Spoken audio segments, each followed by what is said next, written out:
На третьем занятии курса «Своя группа ВКонтакте» слушатели узнали, как создать простейший каталог прайс-лист, а также с различными вариантами оформления они познакомились.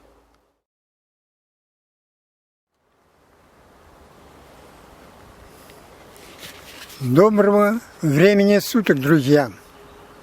С вами вновь Валерий Ветошкин, живущий в городе Сосногорске, Республика Коми.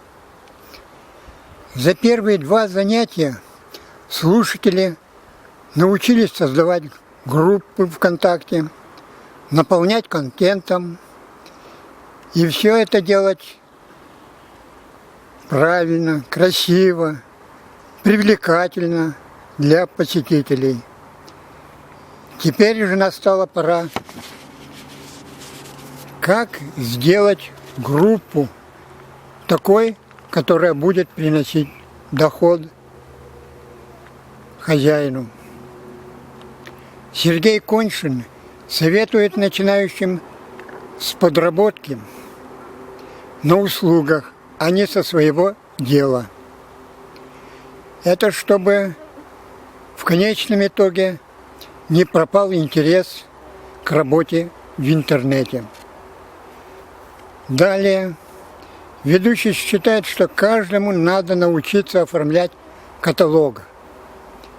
И начать с самого простого вида. Это прайс-лист.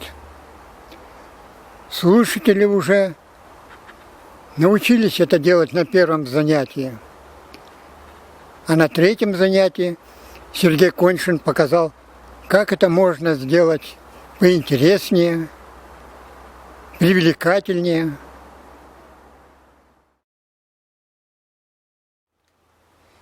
Показал он это с помощью программы Крелла. Слушатели убедились, как это просто сделать. И не только убедились, но и научились.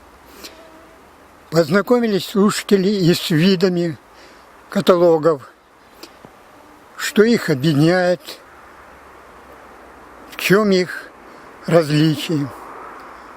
Слушатели познакомились в наглядной форме с различными вариантами оформления каталога.